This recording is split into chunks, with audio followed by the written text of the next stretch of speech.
Hello, welcome to SwitchedOn, Paul speaking, and today we're looking at possibly one of the best games of the year, and certainly a tremendous addition to the Switch library, and that is Hades. This comes from Supergiant Games. Oh, hey, I didn't see you come in. Welcome back. Bye, Hypnos. And Supergiant Games, the team behind Bastion and Transistor, both of which are absolutely superb games. Listen to Hades barking at his orders there. Yeah, both of those are absolutely superb. If you haven't got those, please check those out on the eShop as well.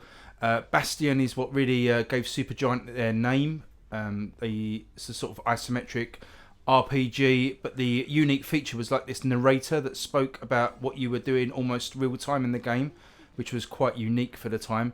They followed that up with Transistor, which a similarly sort of isometric style, a bit more sort of a cyberpunk type of game. But again, absolutely excellent. One of my favourite games on the Switch. And they also followed that game up with a game called Pyre. Pyre, Pyre. And this, again, is a brilliant game. It's like a future, well, I don't know if it's futuristic, but it's a sports game that they kind of made up the rules to. But it's like this RPG set in this beautiful world that the Supergiant Games create. And again, that is well worth checking out. That won't be coming to the Switch by the sounds of it, just due to the engine that they made it in. They were able to port Transistor and Bastion quite easily, but actually made Pyre in their own engine, which meant that it's almost impossible to port to the Switch. Certainly not worth financially doing anyway, so that probably won't see the light of day. But if you've got a PC or a console and you haven't heard of Pyre and you like this game, please check that out as well. So anyway, let's get to Hades. I will keep pausing because they keep sort of having little lines of dialogue. Ahoy, my nephew. I think I've kept you waiting long enough, so then let's... Just to get past this, then I'll explain a little bit more what Hades is all about. Just pick one of these boons. We'll talk more about boons in a minute. Let's just go with a special. So Hades, again, keeps the Supergiant style, this sort of isometric look, this beautiful graphic style that they have. And more impressively, that goes hand in hand with that is the music by Darren Korb. Absolutely brilliant. He does all the music for their games, and it's just absolutely stunning. From Bastion, sort of a Wild Westy type music. Transistor had obviously more sort of cyberpunkish tunes, and this is kind of a real mix of the two. Darren, who does the music, also does the voice of Zagreus, your character in this game. So a very talented guy. Check him out if you can. So what is Hades? Hades is basically an isometric hack and slash. Probably doing it a little bit of a disservice. There's a lot more to it than that. It's also a roguelite. So you have these runs to escape your father. You play as Zagreus, I should say. The character you're playing now is Hades' son. He wants to escape the Underworld and the sort of chains that Hades has the sort of power that Hades has over people. Old Zagreus here has had enough. He wants to flee to the overworld to join his rest of his family, his aunts and uncles, like Poseidon that you saw at the start there, and Persephone. All sorts of the other Greek gods. And you do that by battling through these rooms. You get into these little... They're not completely procedurally generated. They're sort of set rooms. But as kind of the style in a lot of games like this, they come in a random order. So you're never quite sure what you're going to be getting in the room or what order you're going to be getting the rooms in, which makes every run interesting. One of the main mechanics in this game is actually dying. You know, these roguelike games, you do tend to die a lot. It's the kind of the idea of it. You go on a run, you die, you get a bit of a power up, and then your next run you get a little bit further. So it's that kind of style of game, but your dying is actually integrated into this game. So when you die, you're sort of reborn back in the House of Hades, where Hades, your father, will laugh at you for trying to escape. He thinks it's a worthless task and belittles you at every opportunity he gets.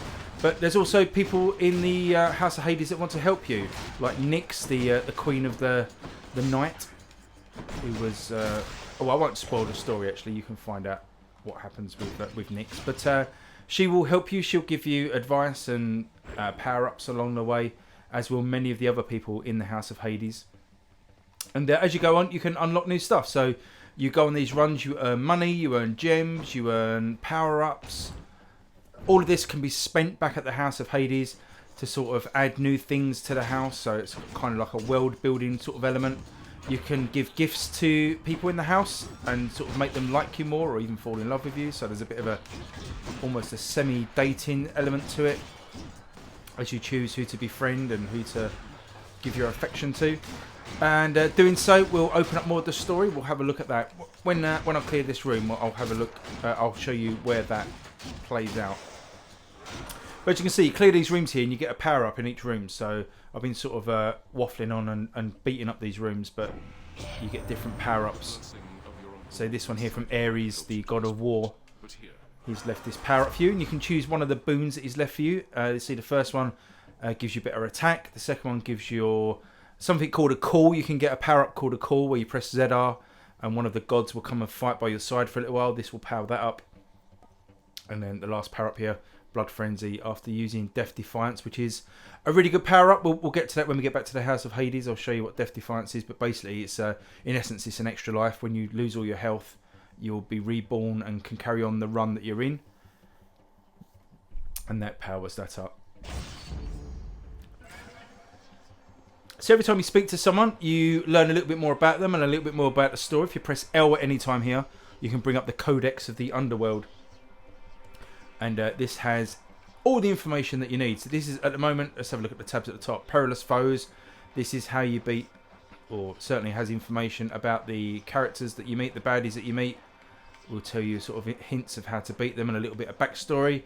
Every time you face them and beat so many of them, you'll unlock a little bit more of the story. A lot of these are complete. I've had quite a lot of runs at this. I still can't get past the first boss, but we'll come to that in a minute. Artifacts. These are all the artifacts you can find, and again, some are undiscovered, and you unlock these as you go along. And you may see some on the text description on the right. Some of the text is sort of in a bold font. That's new information that you've learned by, or the last bit of information that you learned by completing so many tasks. So I guess with the keys here, if I can remember rightly, it was collect so many keys. So after you collect 5, you get a little bit more information. After you collect 10, you get a little bit more information, and so on until you complete the sort of backstory and the information about each thing. These are all the undiscovered stuff. So there's a couple of undiscovered things there. But whenever you speak to anyone as well, you sort of learn a bit more about them. Now, some rooms, as you see, I've been going through these rooms. This room here actually has a choice of two exits. This purple one here will give me something called Darkness, which is a power you can spend back at the House of Hades. This one here gives you gems. So as you go through the rooms, you do get a choice of what sort of reward you will get in the next room, which is quite handy. Witches. Let's talk a little bit about the combat. You've got a basic combat with the Y button, which just does a near attack. I can hold down Y here and do this kind of more powerful ranged attack. You can press X, that does a special.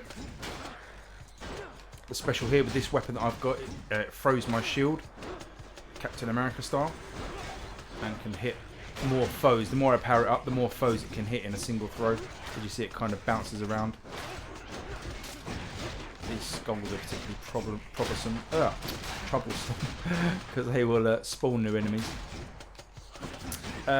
You've also got this thing called a cast, which I can use now. Let's collect our reward. And it basically sends out this blood shard. And if it hits an enemy, it sort of sticks in them.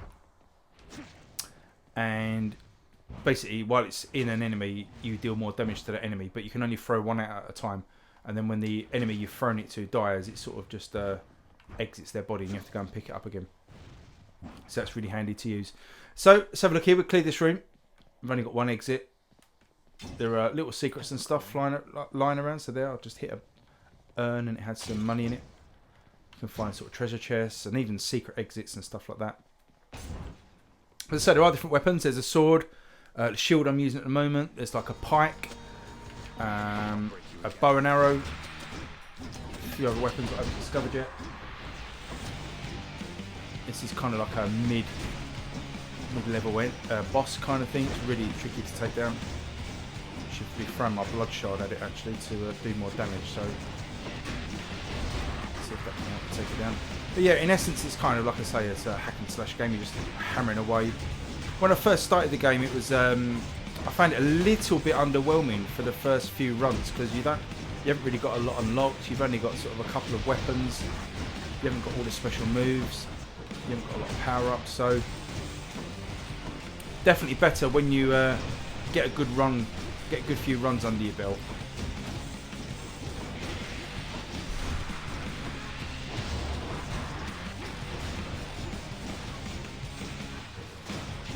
Enemy down here. There we go. So we get another one of these boons. Olympus, I accept this message. So this one's from Olympus. Well, it says boons of Ares. So there's actually another one from Ares. I think he was just calling out to the realm of Olympus. So attack afflicts doom. Cast can do a blade rift. Dash can cause a blade rift. Your dash move's quite good. It's on B. It allows you to dash out of trouble. I've actually upgraded my dash now and I get double dash. So I can do 2 dashes. This power up is quite nice. This blade dash, we'll take that. And basically when I dash, it leaves behind this like spinning vertex of doom. So anyone caught in that will be taking damage. So that's quite a nice boon to have. Go to the next room. I'm glad that wasn't Hey, me. sir.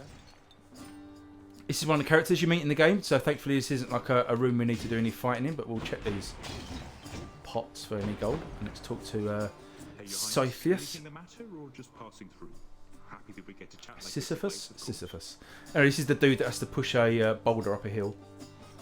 Sisyphus. Don't Sisyphus. take this the wrong way, but why are you helping? Skip through the dialogue here. The dialogue is actually really good. As I say, it's really well voiced by the characters and the actors that have done the voices.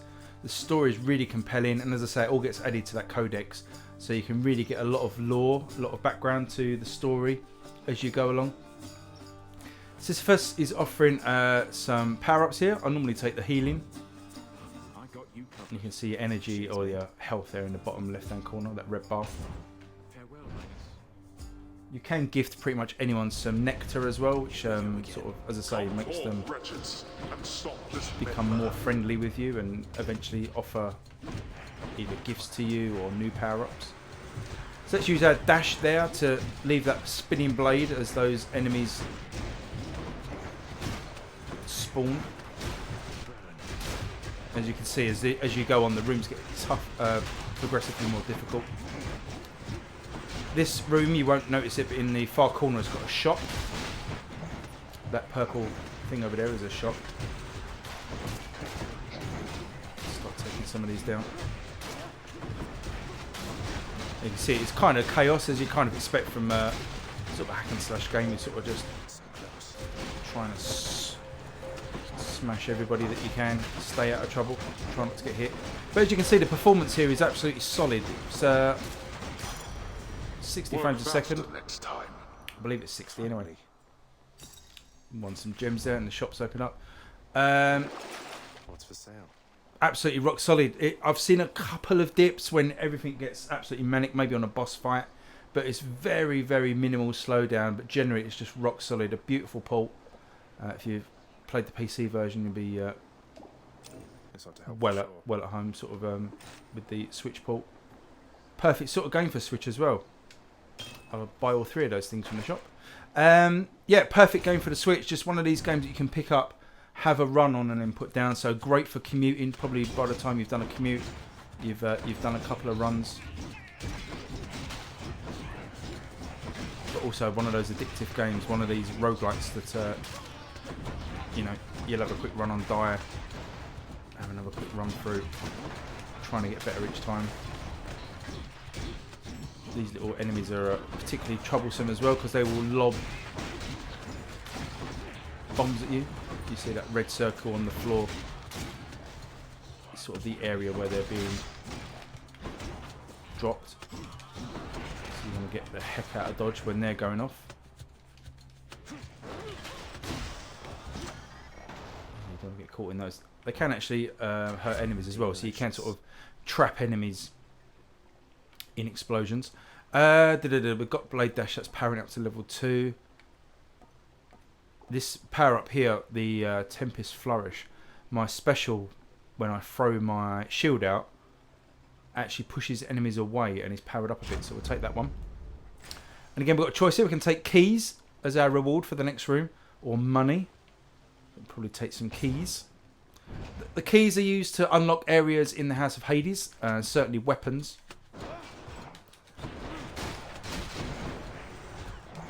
So they're good to collect. But I hope you're liking the look of this one. It is literally one of the best games on the Switch. It's probably going to be a real close contender for Game of the Year on the Switch. It's actually come out on... It was on early access on PC, and it's gone into full release now, and sort of coincide with the Switch version.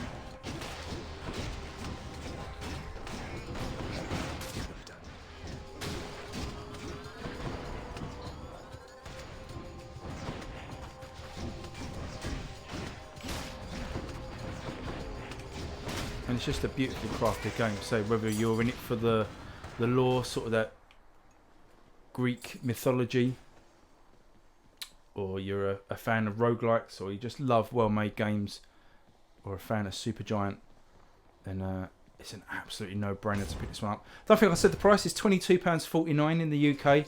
Did have quite a sweet 20% off at launch, which has now ended now, and was it's $25 in the US.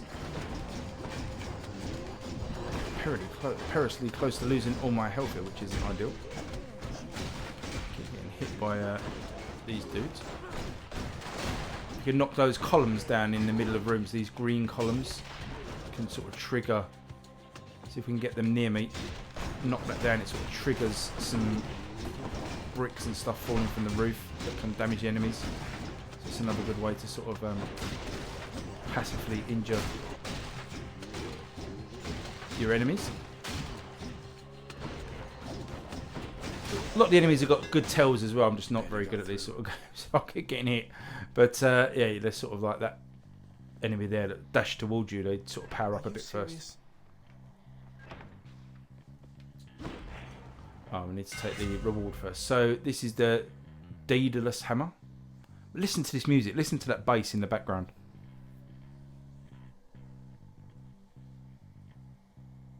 Absolutely sick fuzzy bass. It's absolutely awesome.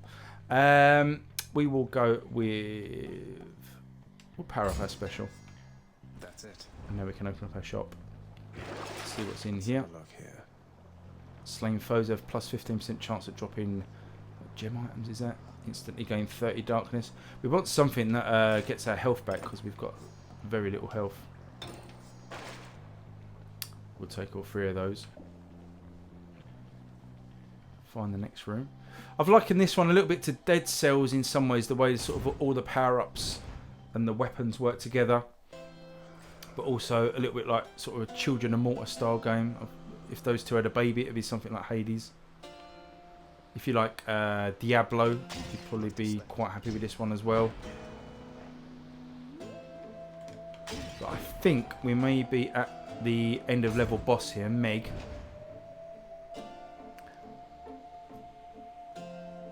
Indeed we are. So this is the first boss that you face, the first Fury.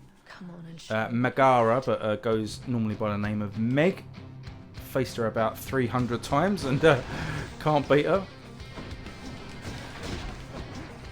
I have got something called Death Defiance, which I spoke about earlier, which means that if I do die, I get an extra life, which is what's just happened now. I lost all my life, so got reborn. You can see she's a tricky customer. She dashes around. Oh, I didn't want to walk into that. There's like spike traps.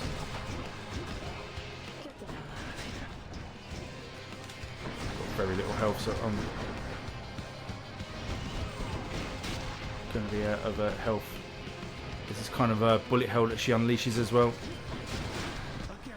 And there we go, that's me dead. So I'll show you what happens when you die. You go back to the House of Hades, get reborn out of this sort of blood pool, and we'll have a quick look around the House of Hades, and then I think we'll wrap this one up. So there you go. There you see the characters as they get as Zagreus gets reborn, he'll reference the last battle we had. The characters that you can talk to in the House of Hades, they'll maybe talk about your last run. And thanks for dying. You take care. We've got this area around here that's got some locked doors, so obviously these open up Won't open. later. Has to stay shut like that. And you've got this big chamber here that's locked. Got Cerberus here, the three-headed dog. You can talk to them and pet the heads, I guess. Here's Hades himself. You can talk to him and he just belittles There's you. a lot of renovating to be done, isn't there, Father? Your house contractor there has shown a wide variety of pending jobs. I've ordered Nyx to supervise that list. Entirely her problem, boy, and likely yours. How does it feel, knowing that your rampage has created the need for so much maintenance? So yeah, they really don't get on. Mention it. So that's Hades. This is here is the renovator. So this is where you can spend your gems Affordable next time. and update things in the house. So it goes from the first tab here, work orders. This will add things to either the House of Hades or to the rooms on your run. So it's always worth checking here if you can buy anything. Upgrades to the Great Hall, which is basically cosmetic stuff. The West Hall the same. The lounge. Bed chambers. This will give you some stuff in your bedroom to help you. And you can change the music here as well if you want to. So there's lots to unlock. That's basically, just everything is unlockables. This is one of the early rooms that unlock. This is like a rest area, a cafeteria area. There's a shop here that you can buy stuff with, which is pretty cool. If we go through here to the next room, this is your bed chambers. At certain times you can rest here and sort of dream and get involved in some story that way. You've got another sort of achievement list here, the fated list. You get rewards here for sort of meeting new characters, getting weapons, learning new moves. Again, if you're a collector fan, a collectorholic, then there's plenty here to unlock. You've got this large mirror here, the Mirror of Night, and the darkness that you collect, those sort of purple teardrop sort of looking things. You spend them here to give yourself permanent power-ups. You can swap them around at will as well and unlock more. So we've got 10 keys here, so I can unlock some more. How else can I improve? And then you spend see there, 20 darkness, 30 darkness, 40 darkness to get these permanent power-ups for your next run. And they will stay with you. And as I say, you can swap them around. So that's really cool. And if we go through here, the last room is the weapon chamber. So this is where all your new weapons unlock. So say we've got a sword here. You can anything that's unlocked, you can change to for your next run. There's this kind of spear here. The shield that we have been using. And you've got this bow and arrow, which is quite good, but I find it a little bit slow to, if you want to do loads of hacking and slashing, you're going to have to keep your distance with the bow and wait for it to power up. And then we've got some Don't have enough chthonic keys. 2 more weapons left here to unlock. And to say, you can sort of mix it up. You can change these on different runs if you want to. I quite like the shield at the minute because you've got the short range attack, you've got the long range attack, you've got this special attack. So I prefer that one. So there you go. You would go off here on your next run, go through this door and start a new run that we've just been through. But hopefully you've seen enough of it to realise what the game's all about. Hope you like the look of it. As I say, it's absolutely superb. Hope to review it. But if I was sticking a score on it, I've played a good number of hours of this now. I'd be sticking it around about 9.5 out of 10. Absolutely no question at all. It's one of the best games I've played on the Switch this year. And the sort of game that I would play over and over and over for years to come. A lot like Binding of Isaac. Always go back to that for a few runs every now and again. And I can see this being the same sort of feeling. So that's Hades on the Nintendo Switch from Supergiant Games. Go and buy it. It's absolutely superb. If you've got any questions, leave them below. Drop me a thumbs up if you enjoyed the video. I really appreciate that. And if you're new, please subscribe. But until next time, I will see you all again soon. Thanks, everyone. Take care. Bye-bye.